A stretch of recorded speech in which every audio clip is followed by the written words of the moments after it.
नमस्कार, प्रभा साक्षी पॉडकास्ट में आप सभी का स्वागत है। आज के इस पॉडकास्ट में बात करेंगे कि हनी ट्रैप का नतीजा है पंचशील समझौता। 17वीं वर्षगांठ पर जाने कैसे भारत ने कर दी थी सबसे बड़ी भूल।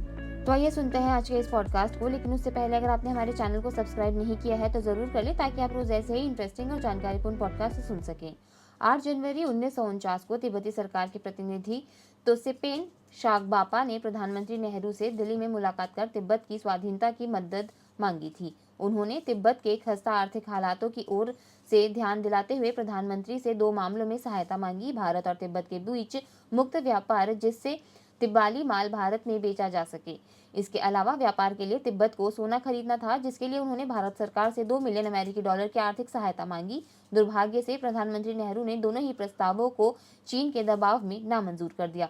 तिब्बत के वित्त मंत्री तुत्सेपेन शागबापा ने भारत से मदद की गुहार लगाते हुए पत्र भी लिखा। इसमें कहा गया कि चीन जबरन हमारे इलाके में घुस आया है। अगर आप आज हमें सपोर्ट नहीं करेंगे तो आगे चलकर ये आपके लिए भी नुकसानदायक हो सकता है।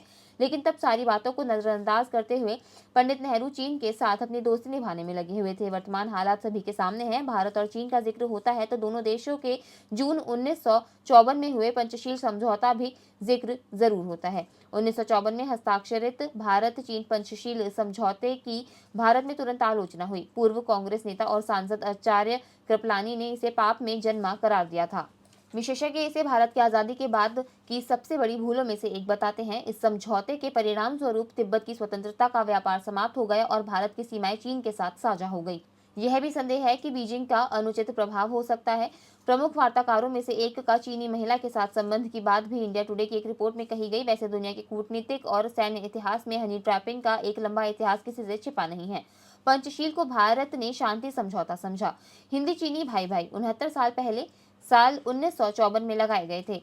19 अप्रैल के दिन पंचशील समझौते की नींव रखी गई थी। ये समझौता चीन के क्षेत्र, तिब्बत और भारत के बीच व्यापार और आपसी संबंधों को लेकर हुआ था। भारत ने इसे ग्रेट डील बताते हुए 25 सालों के लिए आगे बढ़ाने की बात कही, लेकिन चीन की तरफ से 5 साल की समय सीमा के बाद 8 वर्ष पर हामी भरी गई। 1954 के 5 सालों के बाद 1959 में तिब्बत पर चीनी आक्रमण देखने को मिला। फिर 8 सालों के बाद 1962 में भारत पर चीन ने हमला कर दिया। चीन ने कैसे भारत को अपनी बातों में उलझाया। जब चीनी सैनिक तिब्बत में दाखिल हुए, उसी वक्त चीनी प्रधानमंत्री चाओ इन लाई भारत के दौरे पर आए। उन्होंने भारत से देश के हालात के बारे में जिक्र करते हुए मदद मांगी। चीन के तिब्बत सप्लाई के लिए जो रास्ता है उसमें काफी वक्त लगता है। अगर कलकत्ता एयरपोर्ट को खोल दिया जाए, जिससे हम शंघाई से कलकत्ता पोर्ट के रास्ते नाथुला पोस्ट तक सप्लाई आसानी से पहुंचा सकेंगे। भारतीय को हनी ट्रैप किया गया। पंचशील समझौता, भारत और चीन के बीच हुआ समझौता जिसने चीन के हिस्से के रूप में तिब्बत के भाग्य को और भी तय कर दिया। ये दोनों देशों के बीच 4 महीनों की गहन बातचीत का परिणाम था। चीन में राजदूत एन राघवन और भारतीय प्रतिनिधित्व का नेतृत्व किया था। राजनयिक त्रिलोकीनाथ कौल और दिल्ली के विदेश कार्यालय के ऐतिहासिक प्रभाग के उप निदेशक डॉक्टर गोपालाचारी बीजिंग के लिए उड़ान भरने वाले अन्य सदस्य थे। पंचशील समझौते के लिए बातचीत में महत्वपूर्ण भूमिका टी.एन. कौल ने निभाई थी। इस दौरान उनका निजी जीवन विवादों में घिरा हुआ था। 2018 के डेलियो लेख में प्रसिद्ध फ्रांसीसी लेखक और तिब्बत विज्ञानी क्लाउड अर्पी ने अपने लेख में बताया था कि उनका चीनी महिला के साथ अफेयर चल रहा था। अफेयर ने उनकी निष्पक्षता और चीनी प्रभाव के प्रति संभावित संवेदनशीलता पर सवाल उठाए।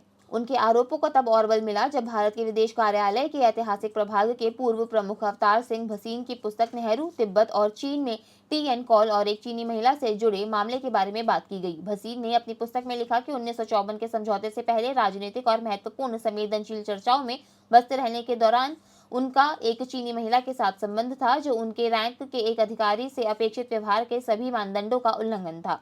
शादी करना चाहते थे कौल। भसीन और तिब्बत विशेषज्ञ क्लाउड अर्पी दोनों ने लिखा कि बीजिंग में ग्लैमरस भारतीय प्रभारी कौल ने भी चीनी महिला से शादी करना चाहते थे। अवतार सिंह भसीन ने अपनी पुस्तक में कहा कि कौल ने उसे शादी करने की अनुमति मांगी, जबकि वह पहले से ही शादीशुदा थे। प्रधानमंत्री जवाहरलाल नेहरू को भी इसकी खबर मिली, जिसके बाद वह भड़क गए और समझौते की बातचीत समाप्त होने का इंतजार किए बिना जल्द से जल्द भारत लौटने को कहा।